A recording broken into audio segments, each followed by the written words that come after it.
Oh, well, welcome to Flower Monthly for October. Um, we are joined here by a lot of guests, a lot more guests than normal. And that's because we're going to dive into two really fascinating topics today. That is in the dimension of research. We're going to look at how you can cope with poisoning attacks. And so we have Eduardo here who's speaking about his research. And we're also joined here by a group of folks who have been looking at insurance applications. They've produced a paper, but they're also going to talk to us more generally about the sort of potential of the intersection of this particular type of machine learning and the field of insurance. And so that more or less talks about the main parts of our agenda for Flower Monthly October.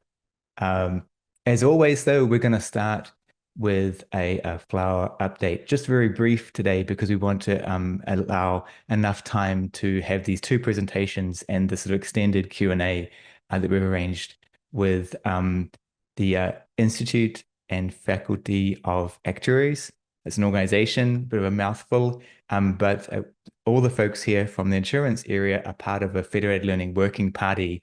And this has really been arranged by Dylan Lieu, but you'll be getting to know these folks as we go into that session. Um, Great. Well, before we get into that area, let's just see a few um, flower updates. And so, update number one we want to highlight is something that was released actually only yesterday. And this is a new tool if you're working with flower datasets. Flower datasets is a means by which you can manage your data when you're doing simulation. You can also use this tool to use the open source existing benchmarking datasets. And one of the things that the creator of flower datasets, Adam, realized was that there was quite a bit of value in having a zero code tool that would allow people to visualize, define their petitions within this data set and so on. And so we released this yesterday. It's available in our Hugging Face space, as well as you can use this tool directly from our docs at flower.ai. You can use it right now to experiment and move things forward for you in flower datasets. So that's something we just released, as I mentioned yesterday. Earlier the month, we also announced Flower Glossary. We realized there's quite a lot of variation in the terminology used within the area of federated learning. We thought it would be useful for folks to be able to um, have a common understanding about some of these terms.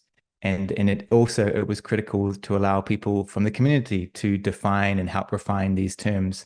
And so you'll find on the Flower AI site right now a glossary page.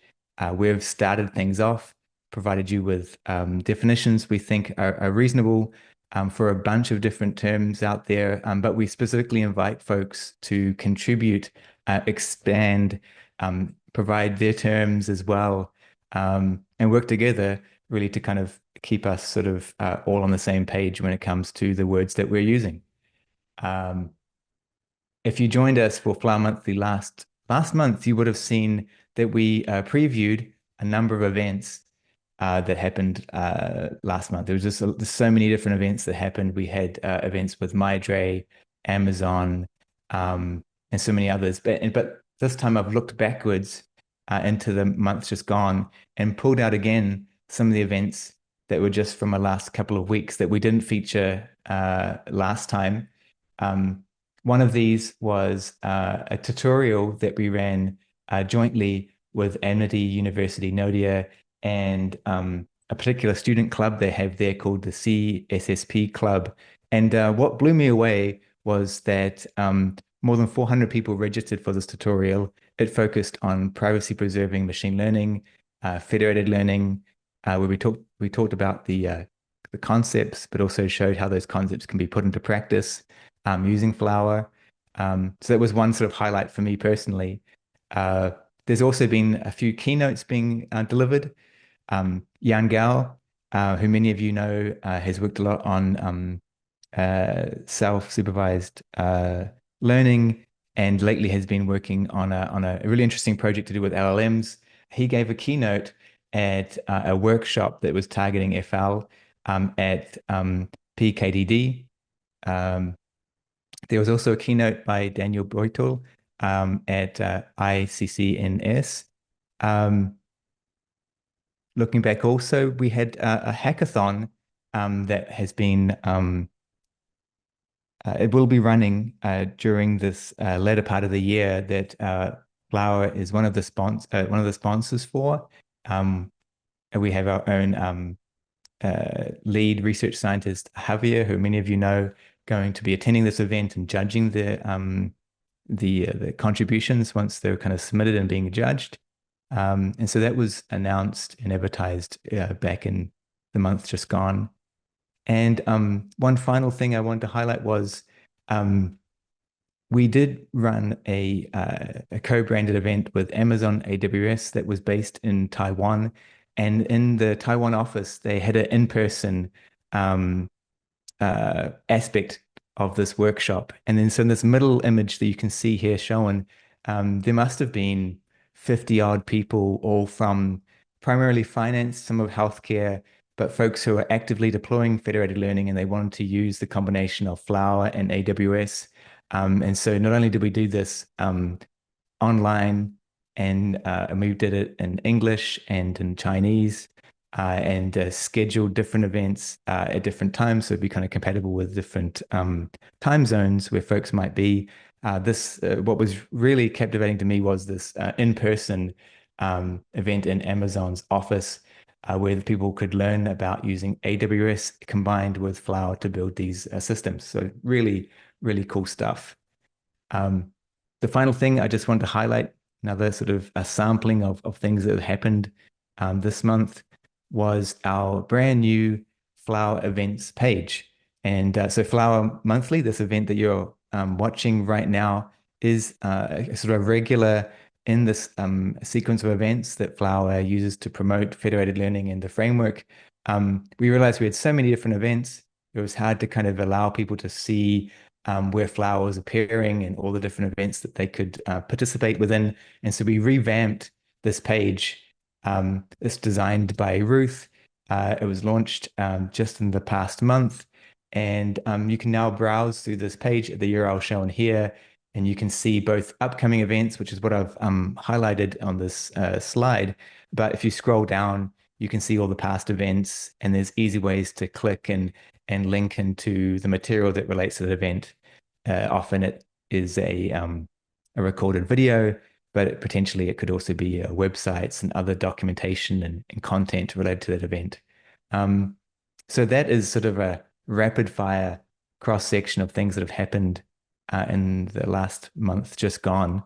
And so now let's turn to one of our two featured sort of invited events. And as I mentioned before, it is the group of people you see here. So if I just go through their names, we have Dylan Lieu, Scott Hand, Harry Law, and Michelle Chen. I'm apologizing if I didn't quite pronounce the names as would have been accurate. And they've done some research they're going to tell us about, and then we're going to have a little bit of Q&A, an extended Q&A afterwards about it. The research, I believe, was led by a student at UCL as well, to Dylan, and we can find out all about this fantastic research and sort of the area that they've been investigating. Yeah, so over to Dylan. I'm really interested. Yeah, thanks, Nick. Yeah, the research was actually kicked off by Margajata Shimyatenka. Sorry, she's in the audience now, actually, and can help answer some questions. That's awesome. Yeah, I think I'll hand it over to actually Harry, who will share some slides and some of the research and work we've been doing on how to apply federated learning and how to apply Flower specifically to insurance. Over to you, Harry. Yeah, thanks, Dylan, and thanks, Nick. Afternoon, everyone, and thank you for joining us and talk about how our use Flower in federated learning or insurance pricing context. And so this is a presentation on a paper that some colleagues and I have published recently a few months ago. So I'm Harry Lowe. I'm an actuarial consultant and most recently worked on ML risk for a GI pricing model. and my colleagues will introduce themselves later on in that presentation. Move on to the next slide. Okay. Yeah, so what is the difference between an introverted actuary and an extroverted actuary? Right. So yeah, and in extroverted actuary, we'll look at your shoes when we talk to you. And okay, yeah, let's move on to something a bit more serious. So what is an actuary? So what do we do? So we are experts in quantifying financial risks and finding different ways to mitigate or reduce these risks. We would use mathematical techniques such as probability, statistics, and financial mathematics to quantify future uncertainties. And we generally work in the life and health insurance industry, as well as property and casualty, or other ways known as general insurance industries, and pensions as well. And the Institute and Faculty of Actuaries is actually the UK professional regulatory body for all the actuaries in the UK. And so we are actually part of a volunteer working party of best actuaries in IFOA, and we do research in many different areas, such as interesting users of machine learning within the insurance space.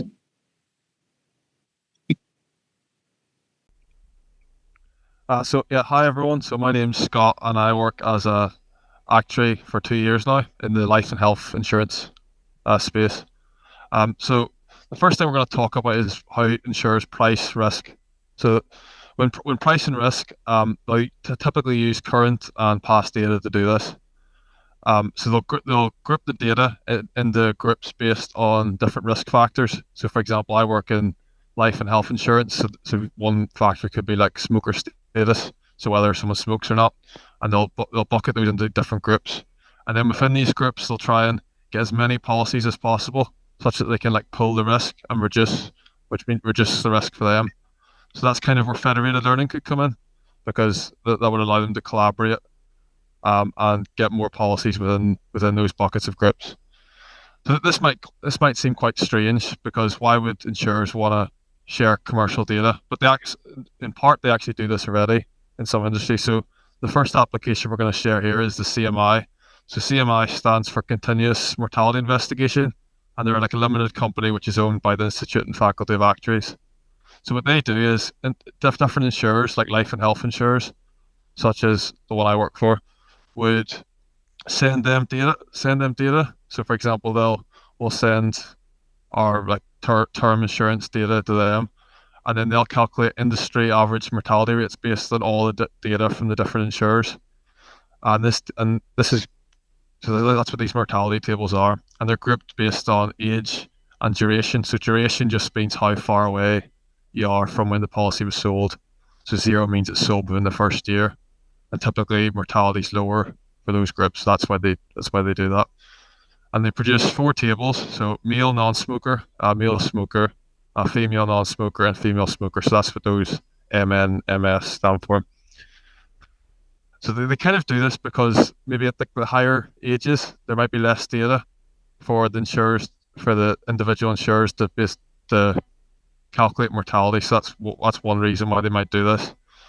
But then the insurance companies will use these mortality tables and adjust them based on their own experience.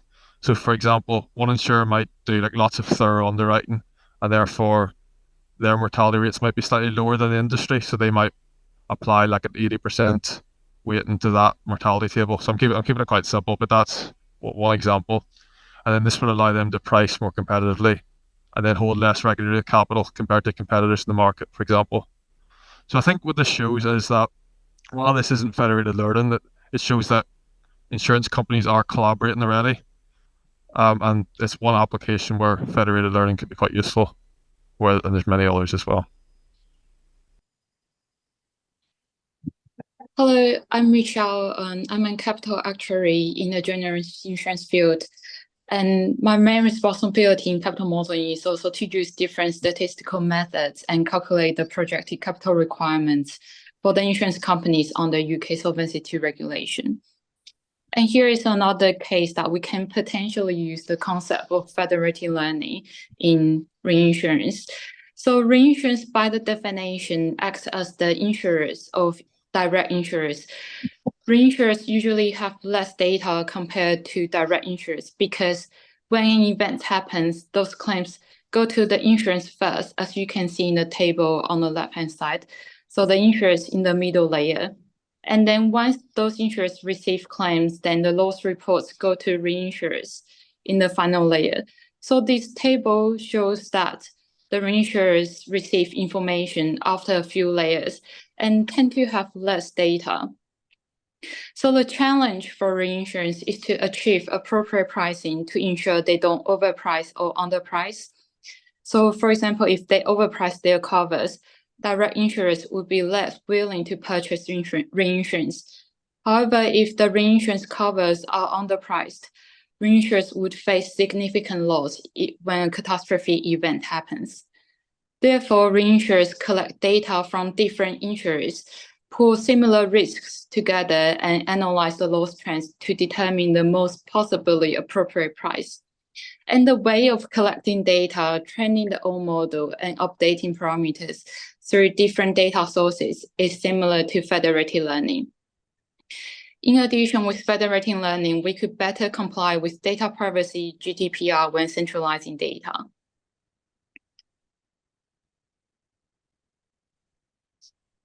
Yes, another application for federated learning would be in the space of Lloyd's of London.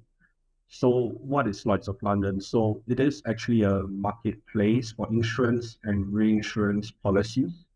And many different companies will come together and pool capital together to provide these insurance products.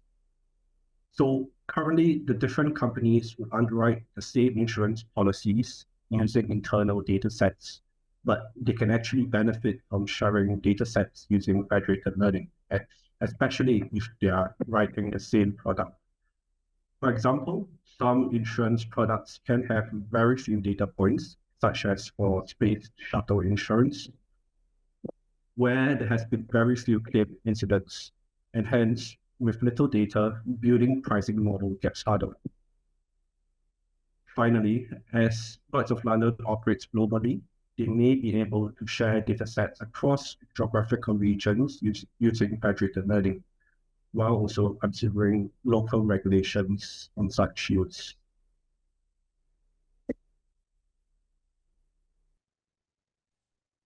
So in the next section, we're going to talk through the data we use in our federated learning application in the insurance field. So as you can see that we've used the French motor third-party liability datasets, which collect around 700K policies observed over the year for our experiment on the federated learning. This dataset is publicly available. And as you can see in the table 1, there are different fields representing different variables in these tabular datasets, and there are some transformation we've done in our EDA analysis.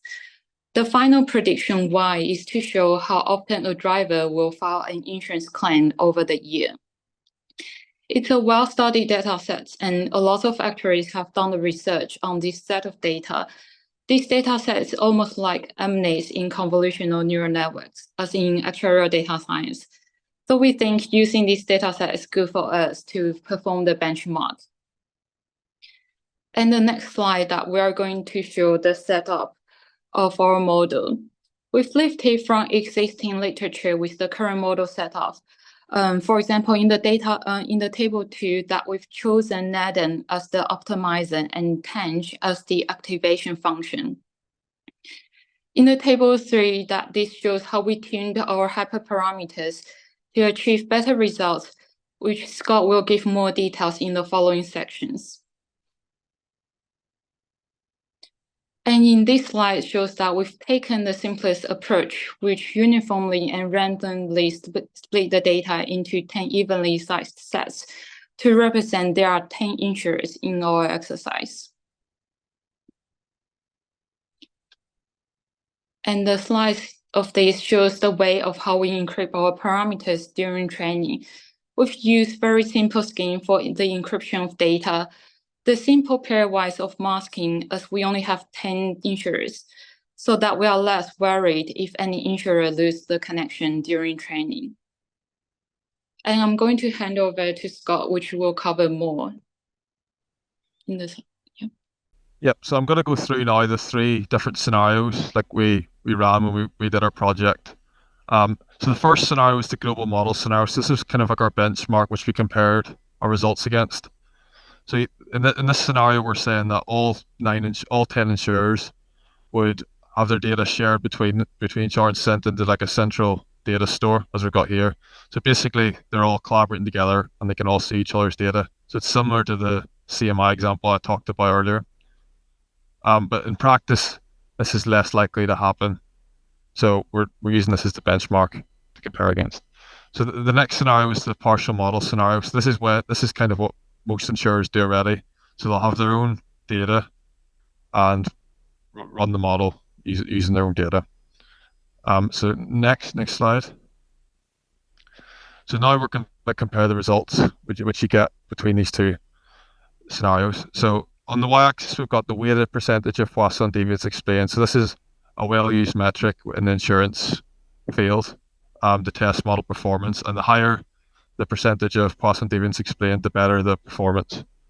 So unsurprisingly, you can see that the global model on the test data has the best performance, with the best performing insurer being at 3.82%, the worst performing insurer being at 2.8%, and then the median being 3.2%. So you can see all 10 insurers are quite a bit worse performance than the global model.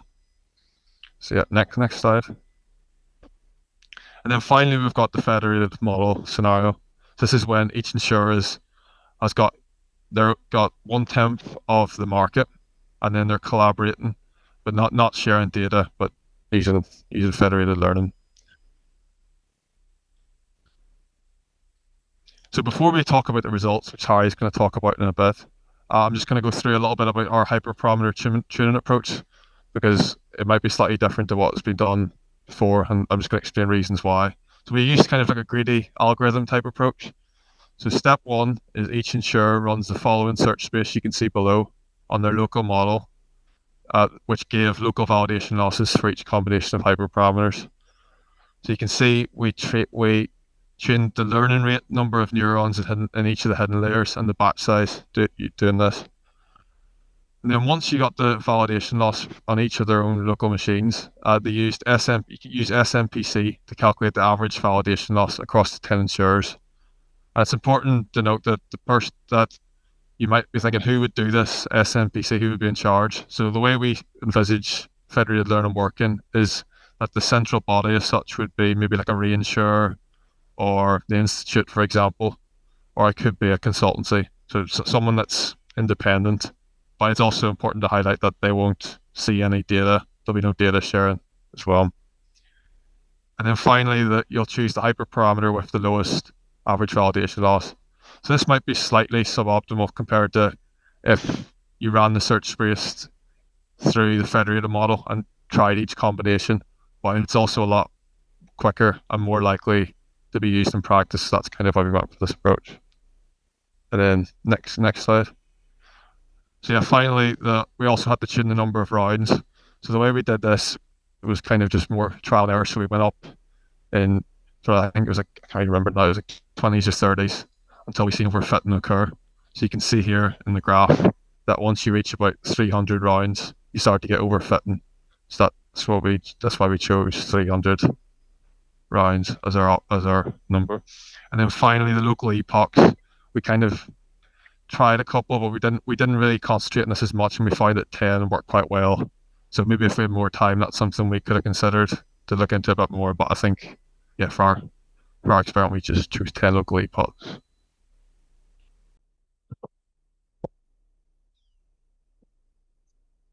Yep. And moving on to the comparison of results. So this slide shows the results for all the global model, the federated model, as well as the individual insurers. So here we can see that the federated model achieves a weighted PDE of 5.34%. And this is actually quite close to the global model's accuracy of 5.57%. However, it's important to note that in actual implementation, there will not be a global metric to compare how well the federated model has performed, because you just don't have that data set in the first place. And it also shows that actually the federated model achieves a far better performance compared to all the other insurers would have if they have just used their own data set to build the models. So this is definitely a good result for federated learning in insurance. And I guess diving a little bit deeper into our results. So here we have a double lift chart, and this plot actuals versus expected. And so along the y-axis, we have actuals against expected, and we have the orange line, which is which shows the actuals for the expected, for the global model. The green lines is also the expected for the federated learning model, and the blue line is the actual frequency. And for the x-axis, we have different risks. The risks that are ordered from left to right in even buckets, from lower risk to higher risk. And so on the left side of the graph, as we look at the orange line for the global model, we can see that this is actually over-predicting by about 25%. And for the federated model, given by the green line, is under-predicting by about 30%. And moving across to the right side, we can also see that this sort of gives an edge shape in the predictions for the global and the federated model, which shows that there is no obvious winner because there's some over prediction going on and some under predicting. But if we move on to this slide, which shows the actual predictions of Nisha number 5 against the federated model, it is far better graph that shows how federated model would work very well for engine number 5. So again, on the left side of the graph, you see the predictions for engine number 5, which is about 125% over the actuals.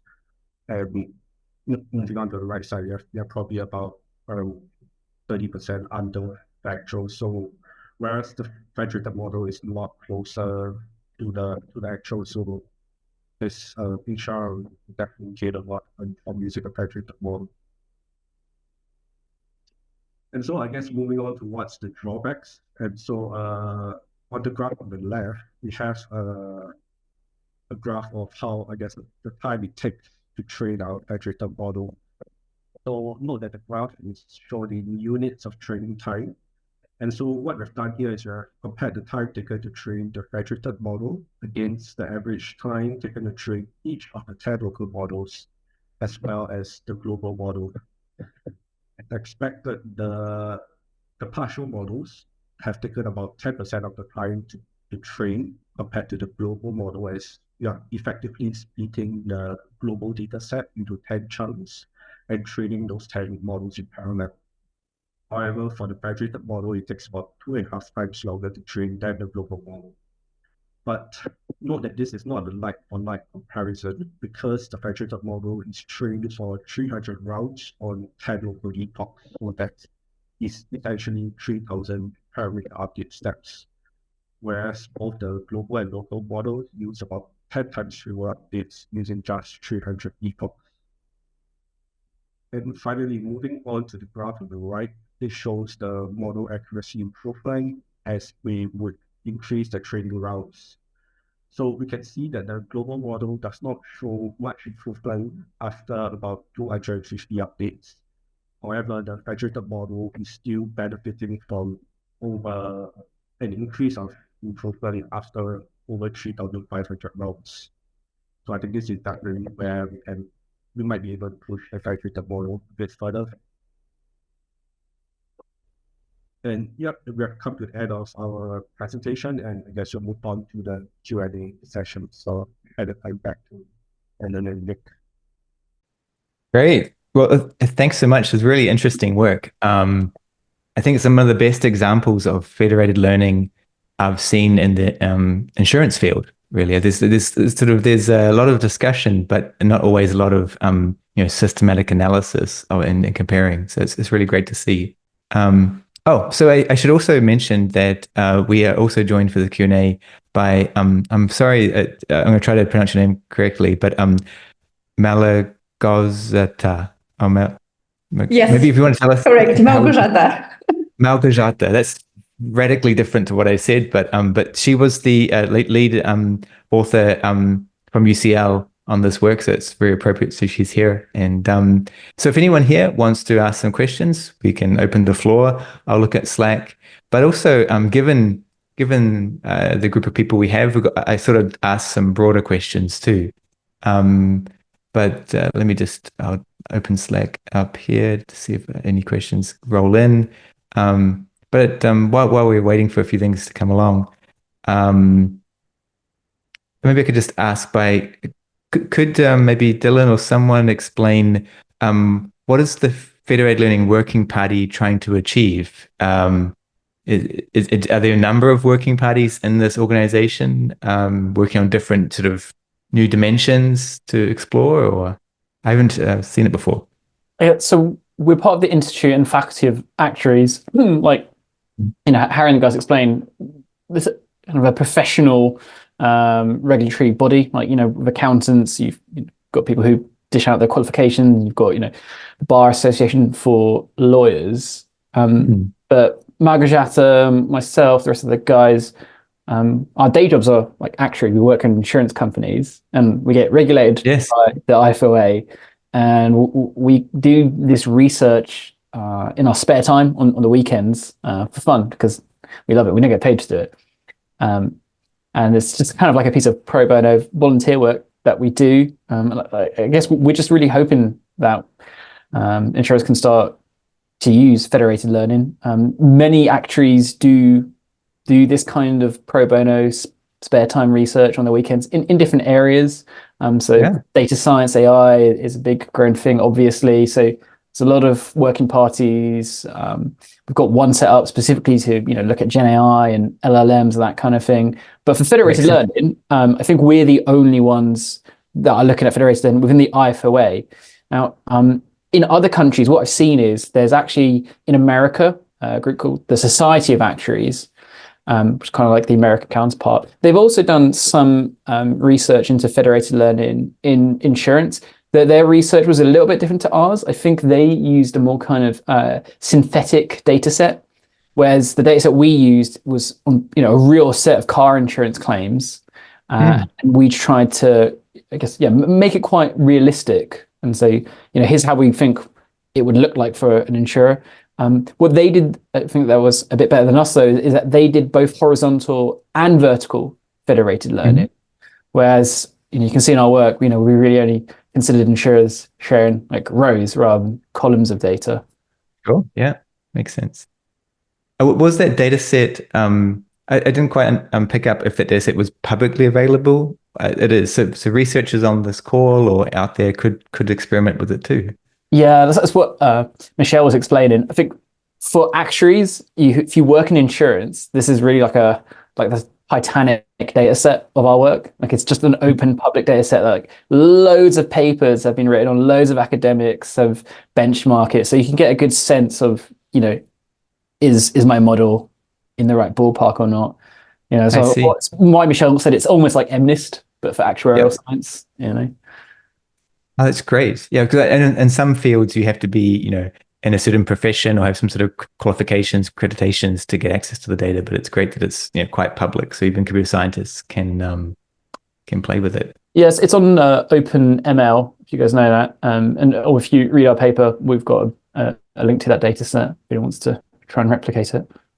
Great. I mean, one of the other questions I was going to ask you all was, what are the different avenues you could imagine federated learning being applied? But I noticed in the talk you had your three very concrete ones, which was great to see. But I mean, I guess within this topic, perhaps, I don't know if anyone wants to kind of describe maybe something that they think could be an interesting next step, but that wasn't listed, or maybe their favorite one, or the one that they think could really shift the needle beyond the three that were described? Or so again, this is about applications of federated learning within the insurance field broadly. Yeah, I can have a start on that. So I think one thing we sort of considered is the different. You're talking about the two different types of federated learning, horizontal and vertical. So I think we concentrated more on horizontal federated learning, and a lot of the applications we discussed were about horizontal federated learning. So it's where like you can put the data together to like pull the risk and reduce the risk that way. But I think another thing obviously is the vertical federated learning, where that could be useful maybe when in like health insurance, for example, if you want to use like wearable devices with like health insurance, and that's where you're getting like extra information. So then that would be more applicable to vertical federated learning, for example. Whereas maybe the pulling of risk type of stuff is probably more suited to horizontal federated learning. Right, because I guess in the scenario you gave, for example, it was all about trying to get access to more data. And so then each institution, each insurer did have data, and so they're relatively the same sort of data, but you just want to pull it together in a safe way. I think it might depend on where you work. So in what we might call personal lines insurance, like a health insurer that I work in, we often do have quite a lot of data, so it's not really a struggle that we have. But Scott's example in life insurance, there's not many people who get life insurance who are very, very, very old, so that's why you kind of have the CMI doing this kind of almost pseudo federated learning. I can imagine Harry's example in the Lloyd's of London market, where you're insuring rocket ships and you have like next to no data, and you're really going to struggle. But because, like Michelle said, a lot of people reinsure each other, so like this kind of like chain of insurers, they all have a similar vested interest and a similar skin in the game, but they don't really or not readily exchange data with each other. I think so. Even within an insurer, vertical, federated learning, and sharing columns sharing features could be worth pursuing, because sometimes I find that even within a company, you're not always allowed to share data between departments. Like I used to work for a bank insurer before, and although you might have a customer who has both a bank account and an insurance policy, believe it or not, sometimes you can't actually connect the dots between them. But often companies do like to have a complete view of a customer, or do some kind of lifetime value modeling, of what a customer might buy several products from several of your subsidies within a big multinational conglomerate, but they don't actually always share the data. So I think federated learning, even within a company, or maybe different sites you have around the world, you could use federated learning for. Yeah, so within a company, very, very interesting one that I can think of is vertical one.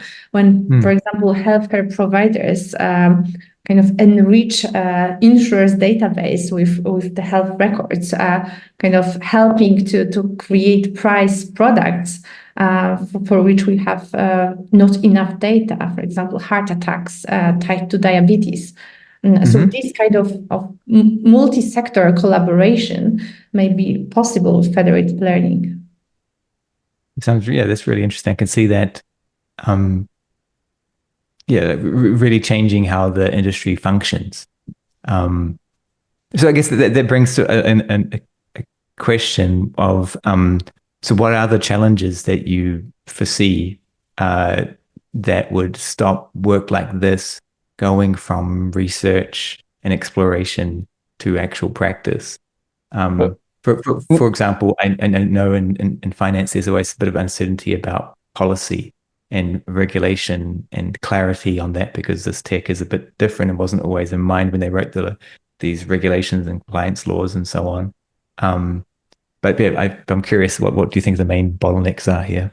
Yeah, I think it's exactly that, Nick. So we've had some talks with some people who are trying it out, a bit more adventurous, and I've had a few talks with my insurance peers, and it's a very highly regulated industry. Insurance has many rules, many compliance issues. We really want to protect our customers in the insurance industry. No one wants to go bust. And it's new tech, like you said. I think the regulation isn't super clear.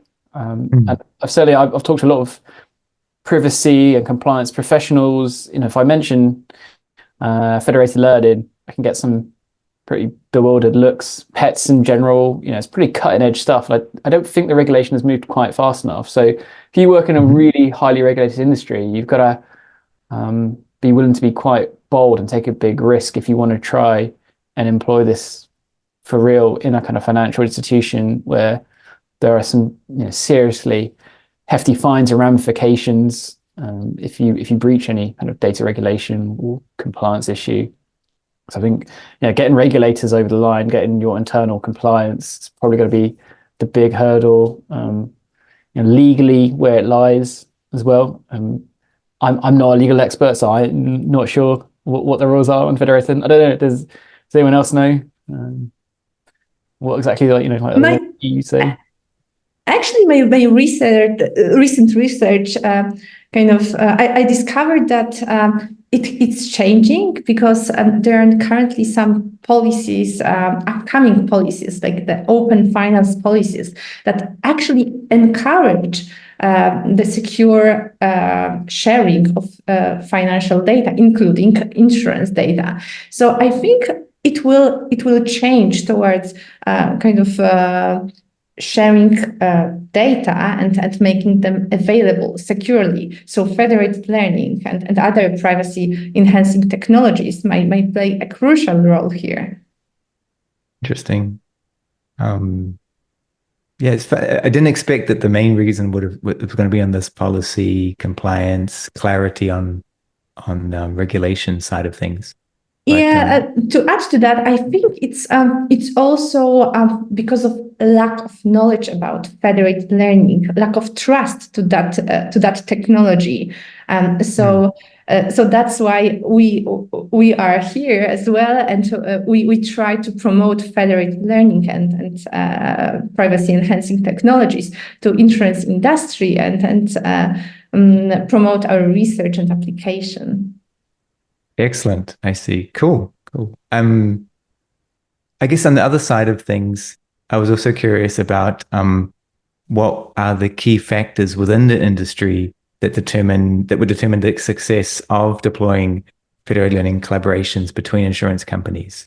So, what would be those key factors that would make it successful collaboration between insurance companies? I know, for example, in the automotive industry, there's issues to do, and drug discovery, there are issues to do with data sharing is really good in terms of improving the quality of some of the products, but there's also quite a lot of concern about sharing certain types of data because it can indicate certain competitive kind of sensitive information, not just about the people involved, like the consumers, but about the nature of the businesses that are collaborating.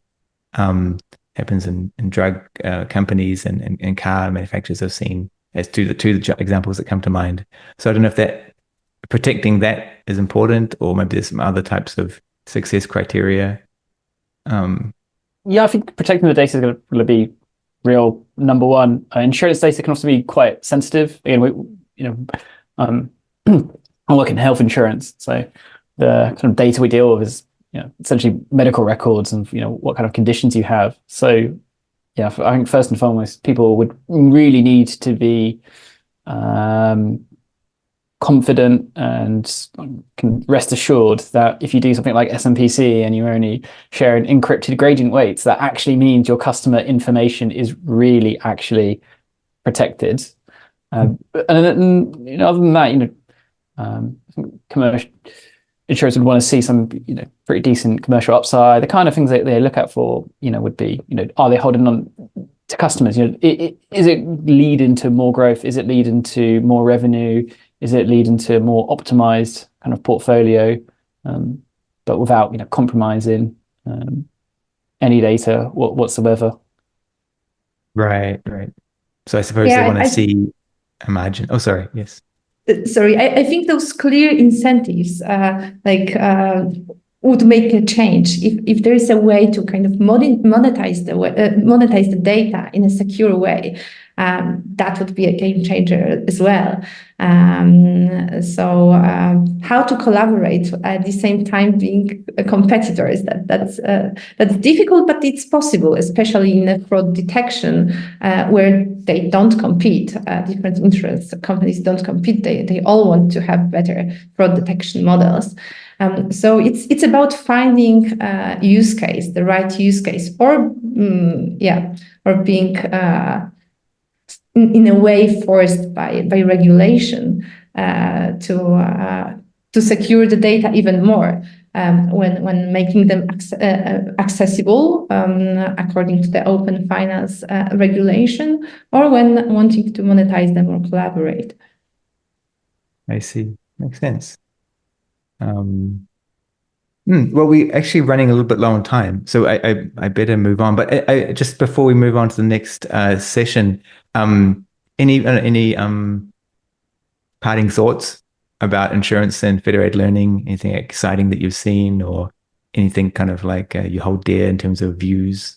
Well, I think we're kind of the pioneers, as far as I'm aware, in insurance and federated learning. We're trying as hard as we can to push it. But I would say that parting thoughts are probably it's not such an alien concept to insurance. Like Scott was saying, I think insurers have been doing some form of federated learning for many, many, many years. It just hasn't been using Flower, and it hasn't been as efficient because we've been sort of centralizing and pooling data. I mean, one of the most fundamental things about how actuarial science and insurance work is essentially the central limit theorem. It's a sufficiently large N with, IID risks, things tend to get more normally distributed. So insurers love to get data. They love to pull it together. That's kind of the bedrock of insurance. It's all about like a volume kind of game. And I think federated learning is probably, the next big secret to unlocking loads of value in insurance. Wow, yeah, cool. I mean, it's great to see an industry that seems to be on the same wavelength as the technology. So that's cool. Well, thank you all for joining us today. I feel super lucky, very lucky to have all these experts here talking about federated learning insurance who know both sides of the equation. So yeah, thank you all for joining us. Thanks, Nick. Cheers. Cool. So our next invited speaker is Eduardo Gabrielli. He is a PhD student at the University of Rome. He's going to talk to us about his new methods, his novel techniques that help us deal with quite a serious problem in the domain of federated learning, and that is how do we cope with poisoning attacks. And so, I saw this paper, looked really interesting, and I really wanted to have Eduardo on to talk about his research and share what he's discovered. So over to you. Thank you for joining us today. Hello, everyone. Thanks for the introduction and thanks for the invitation. So let me share my screen. Okay, so today I present our work that is currently under review at SAT-ML, that is a conference about security and machine learning. And this is a joint effort of my advisor, Gabriele Tolomei from La Sapienza University, along with Dimitri Belli and Vittorio Miori from the National Research Council. And so in this work, we basically tackled the problem of protecting the global model from model poisoning attacks by exploiting the history of local models sent by clients. And so I'm assuming that you are all familiar with the basics of federated learning. And let me jump straight to the core of our work by giving a brief definition of what model poisoning attacks are. And they are basically attacks that occur when the adversary manipulates the model's parameters to cause it to behave in an undesirable way. And so, of course, there exist several aggregation functions that try to defend against these attacks, like, for example, cram, boolean, and others. But as the research advances, other scholars, of course, find vulnerabilities, making them ineffective. And also, they are always designed to work up to 50% of malicious clients. And we would like to drop this assumption and work on the most general cases possible. Okay, so these are some examples of this kind of attacks. So all of them employ a different strategy. There is the simplest attack, the Gaussian one that just generates a perturbation vector randomly, up to more advanced ones like Lieu, that, for example, exploit the variance of the parameters to hide among legitimate local models. And then there are even more advanced attacks that frame the problem as an optimization task, like as you see, OPT and AGR-MM. And so, in any case, here you can see our threat model that is kind of standard, but for two details. The first one is that the attacker randomly selects big clients to compromise from the whole pool of participants at each round. So the identity of the compromised clients is always different. And the second one, as I said earlier, is that we go beyond the 50% threshold of malicious clients. So we experiment to up to 80%. Also, the adversary has full knowledge of the parameters sent by each client. And this is very punishing for the defense side, of course. And so our research bases on this question, that is, are maliciously crafted models less predictable than the legitimate ones? Or in the same way, are legitimate models learned with standard stochastic gradient descent or ADAM or others more predictable than models that are modified afterward by a model poisoning attack?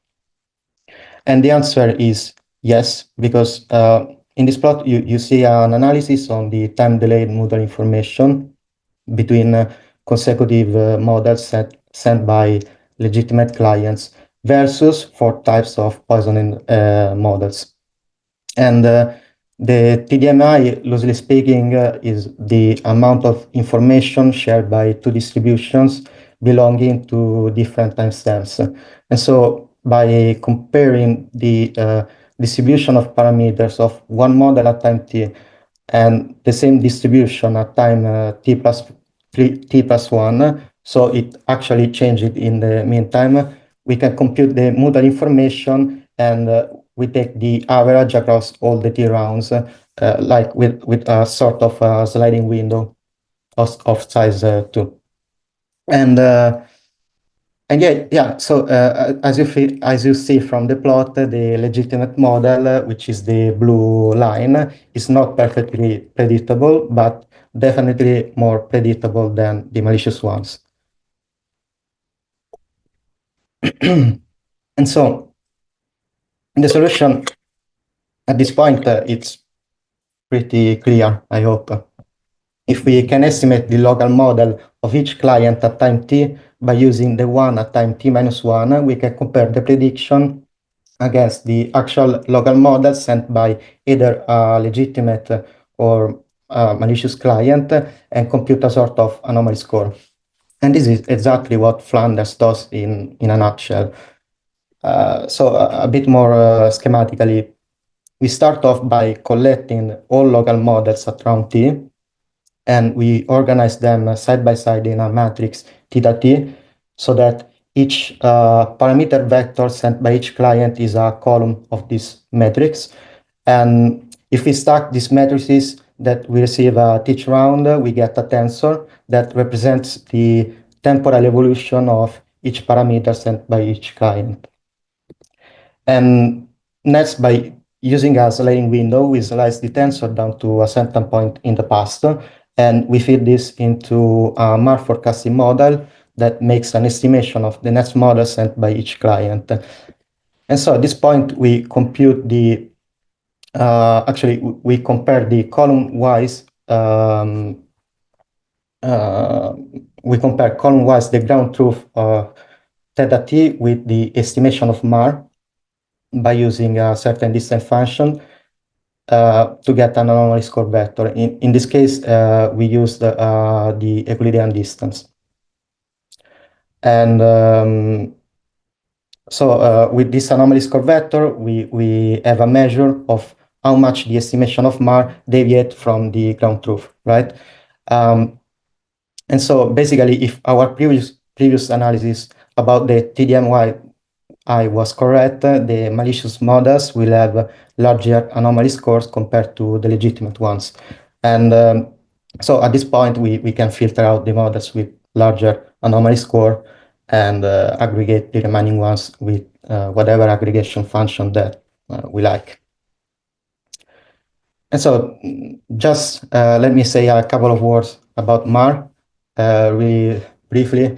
So it is a matrix autoregressive model that defines the matrix at time t as the combination of the matrix observed at time t minus 1 combined with two matrices A and B, the coefficient matrices, plus there is a white noise matrix called E that models the error. So this is quite a simple definition, I believe, but not however that this is a MAR model of order 1. We chose to not use larger orders because we observed that larger correlations between consecutive models. So yeah, the larger correlation is between the models at time t and the models at time t minus 1. Anyway, of course, we have to find the best matrices A and B to get an estimation. And we do that by minimizing the error between the ground truth and the estimation for each sample in the sliding window. And we do that by using the alternating least squares. So we first optimize for A and then for B on the closed form solution of this equation. And now, talking about the experiments, we test Flanders on 4 different datasets that you probably know, distributed in a non-IID fashion with the Dirichlet distribution and against our main competitor, FL detector, that is a pre-aggregation filter like Flanders. Then we measure the improvement of the global model accuracy when classical aggregation methods are paired with Flanders as a pre-aggregation filter. And ultimately, we assess the performance of an adaptive attack based on MAR. And as you see on the table on the right, there are a bunch of hyperparameters. So we use 100 clients with different ratio of adversaries up to 80%. We use 50 rounds and yeah, that's it. Of course, we use Flower to do our experiments. So yeah, first of all, we measure the precision and the recall in detecting malicious models of both FL detector and Flanders when the ratio of adversaries is 80%. Clearly, our method works better than FL detector because it is not designed to work on 80% of adversaries. But however, even when we lower the ratio of adversaries, we still go better. But I have some tables on the backup slides if you want to see the results on 20 and 60%. Anyway, on the second table, you see how this has effects on the raw accuracy of the global model, where basically FL detector has the same performance of Fed average, while we remain robust because all malicious clients are filtered out by Flanders. Yeah, so then since Flanders can work with any classical aggregation algorithm, we pair it with all of them to see how much is the improvement of the global model accuracy. And the results are in line with the first table you saw before. So Flanders always improve the performance of plain aggregation functions. And also it enabled them to work when the number of malicious clients is more than 50%. So now we also added an adaptive attack for Flanders, as I was saying. We designed 2 versions. The first one is the non-omniscient attack, where the attacker has no knowledge of the parameters selected by the server. Didn't say it before, but to keep the matrix small, the theta t that you saw before, we have to analyze only a portion of the model parameters. Otherwise, the computational complexity explodes. And so I was saying the second version is the omniscient attack, where the adversary knows the parameters. And so in essence, we embed the attacker with a MAR model that used to generate its local model, which should be close enough to the estimation of the server, so that it can somehow poison the global model by breaching through the defense. And so here you see the non-omniscient scenario. So in this case, the attacker selects the last layer to poison.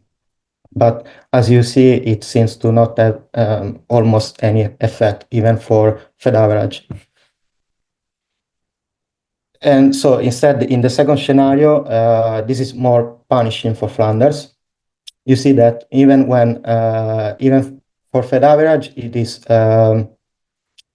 even Fed average is better than all other aggregations in most cases. And I suppose this is because averaging all clients instead of a subset mitigates the effect of the attack, given that the perturbation is small.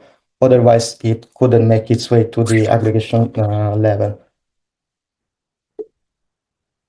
And you also see that the experiments with Flanders have always lower performance than their counterparts without it. And the reason behind this is that the malicious models are so close to the estimation of MAR on the defense side that Flanders selects all of them, or at least more frequently than multigram. The good news is that the effect of this attack is not disruptive, but you see here that there is a clear trade-off between the effectiveness and the stealthiness to take into account. But I think this is a good starting point for future research directions. And so let's discuss a couple of limitations. First, the estimation phase is quite expensive. So as I already mentioned before, we have to select a subset of parameters to keep the matrices small and thus contain the computational expenses. And second, Flanders needs to keep and manage a history of parameters sent to each client to make accurate estimations. And this is a problem in cross-device settings because not all clients participate at each round. And thus we have some kind of holes in the histories. We mitigate this by filling the hole with the current global model, but this is not optimal because clients can have a very skewed parameter distribution with respect to the global model. However, we don't have a better solution for this issue right now. This also can be another future directions. And so speaking of which, there are a number of works that, according to me, are interesting to explore. The first one is to look at the average anomaly scores of legitimate clients and malicious ones. And by looking at the delta between the two, we have a metric for exploring different hyperparameters for Flanders, such as, for example, the training size, the training set size, which is also the size of the sliding window, right? And or we can test the use of different distance functions, such as the cosine similarity, or use different prediction techniques than MAR, because now we set it as an optimization task, but it can be swapped with a learning algorithm that can be harder to train, but faster in first time. And also, this analysis can also help to choose what is the best optimization algorithm to employ locally on clients, because the one that has the smallest anomaly score is more predictable, thus it's easier to classify as legitimate. And next, it can be interesting to integrate Flanders into an asynchronous setting. In this scenario, the server should only estimate vectors instead of matrices, because models don't arrive all at once. And this is kind of cheaper in some ways. So you predict vectors, but you predict them more often. So at least for the memory requirement becomes lower, I believe. And finally, I think it is quite easy to adapt this implementation into a decentralized federated learning scenario, from the less decentralized one, where you have a number of different servers that care about a subset of clients, to the extreme case where every client is a server itself and communicate with its peers. However, in this setting, the history can be quite tricky to manage if the network is highly dynamic. We just fall into the same setting, the same problem of the cross-device settings, right?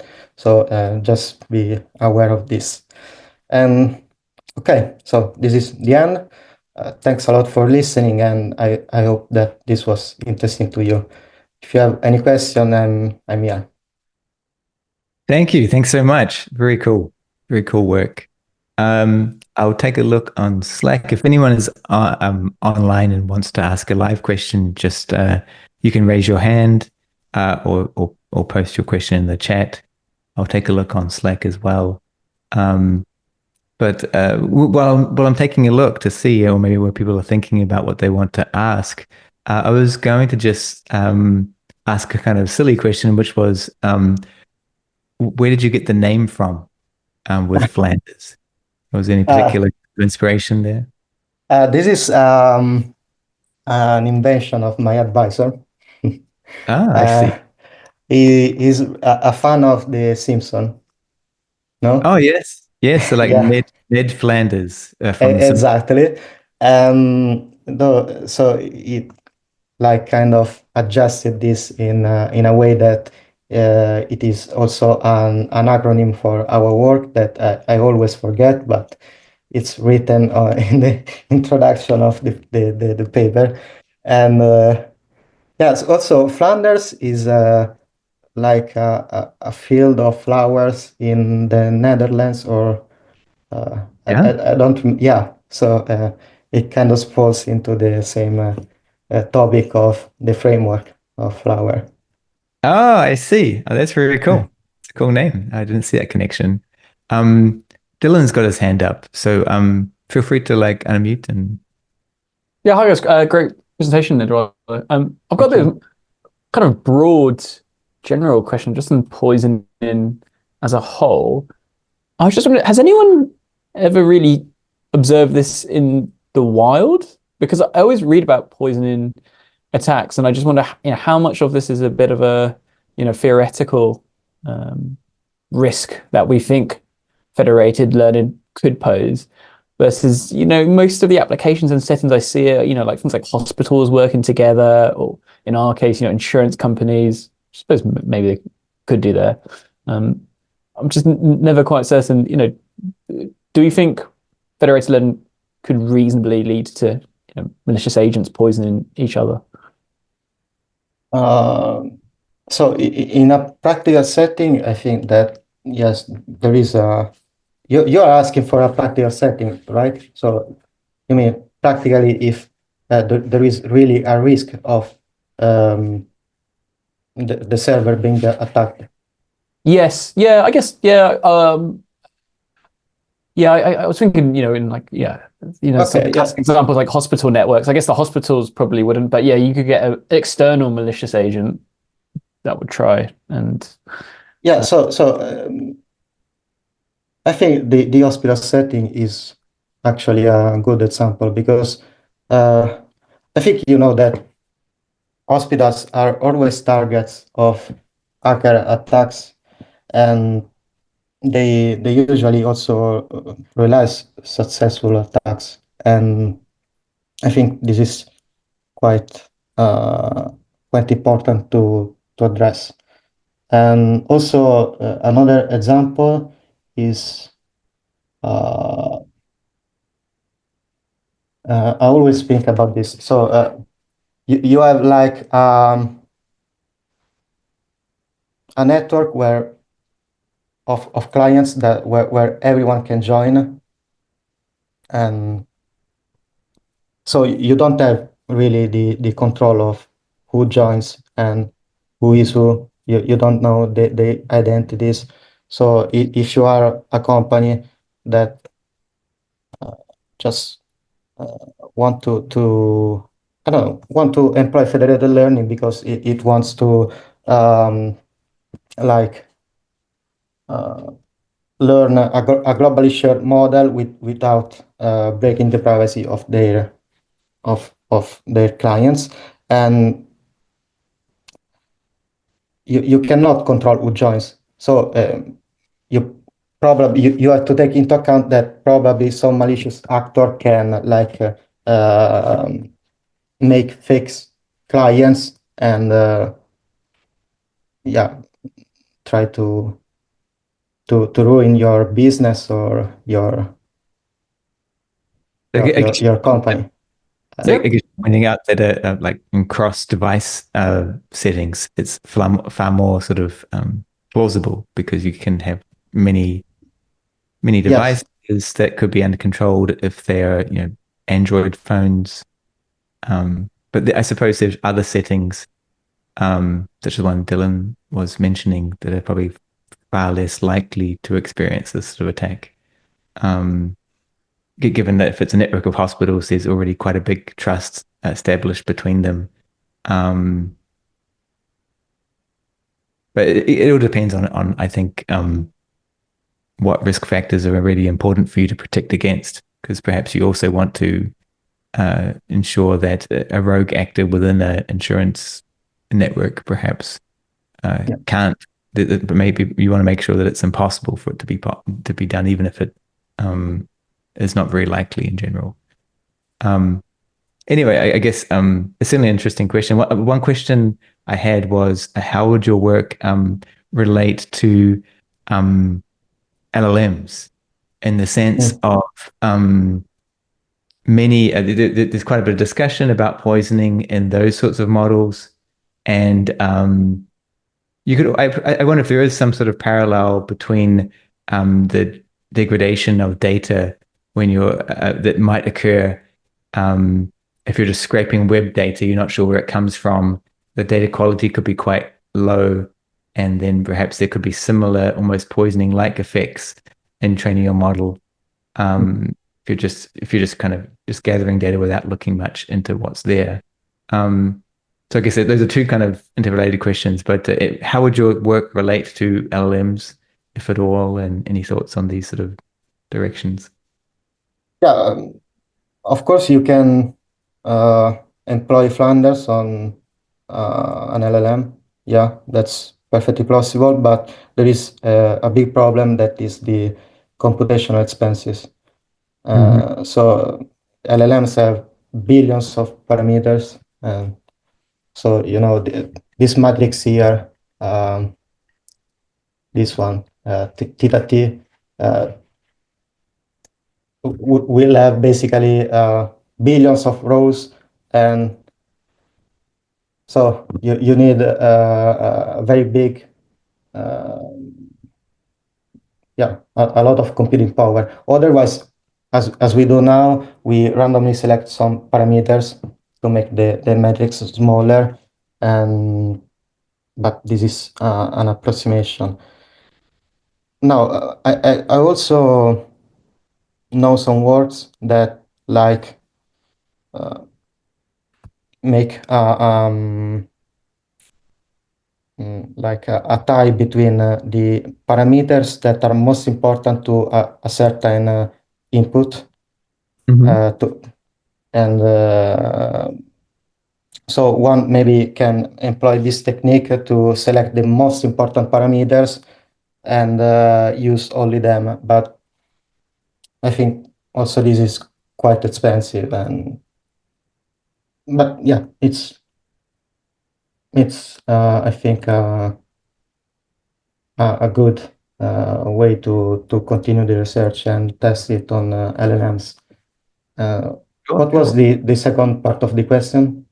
Oh, just I suppose it was a bit loose. I was just thinking that at some point poisoning is related to data quality.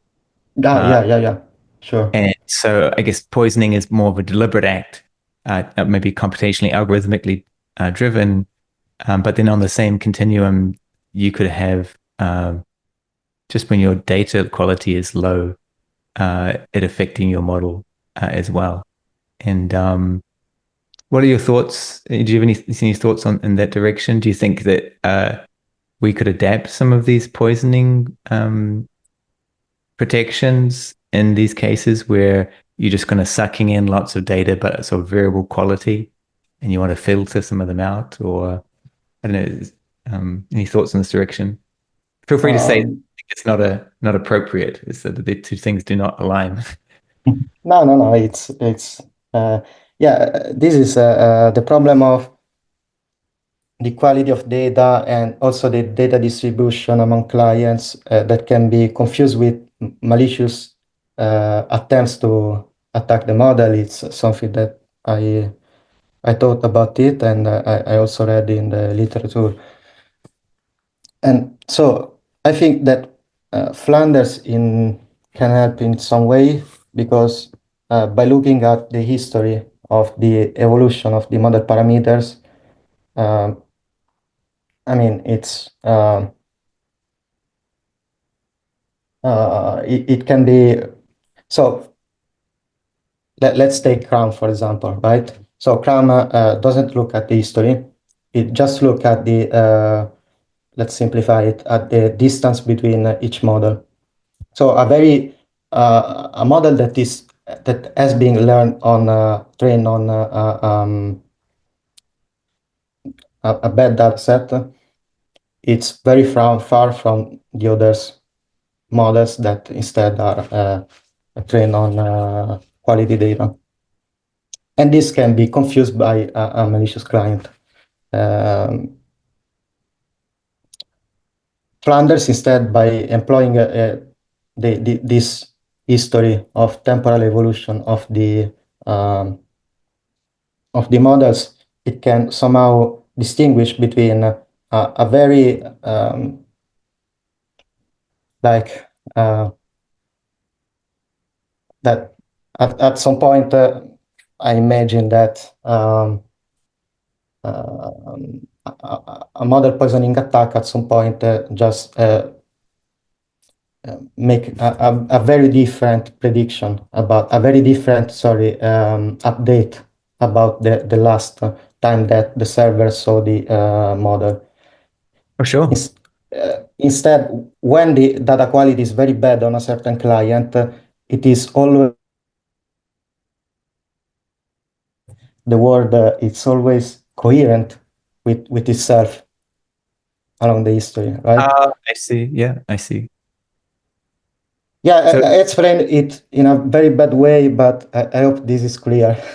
No. I understand what you're getting at, particularly about the sort of one opportunity you think is related to the sort of similarity of the data of the client, not sort of being kind of consistent with one sample to the next. Yeah, exactly. Yes. Yeah. Well, that's very good. Very great discussion. We're actually running a pretty low on time, so I better wrap things up. Thank you so much for the talk here. And let me just share this final slide here.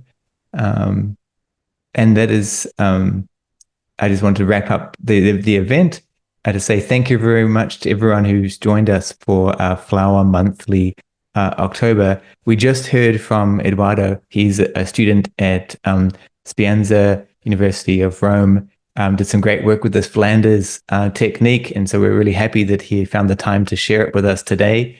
Great stuff. We also should thank a great collection of individuals who not only showed some of their research and application of federated learning within the insurance space, but then also because we had so many people here from the industry, they sort of shared their views and experience as to the potential for federated learning to be applied in that domain. And so great thanks to Dylan, Scott, Harry, Michelle, and Malagozra, and everyone else involved in that work as well. So our next Flower Monthly meeting will be the one for November. That'll be the first Wednesday of the month, and so that ends up being the 6th. Time is always 1600 UTC. And if you have feedback for us, we have the Flower Monthly Slack channel. You can join the Slack from the URL that you see here. And these events are all listed in this calendar, the Flower Events calendar that you can join and sign up for. So with that, thank you very much for everyone who joined. It was great seeing you all. And take care till next time.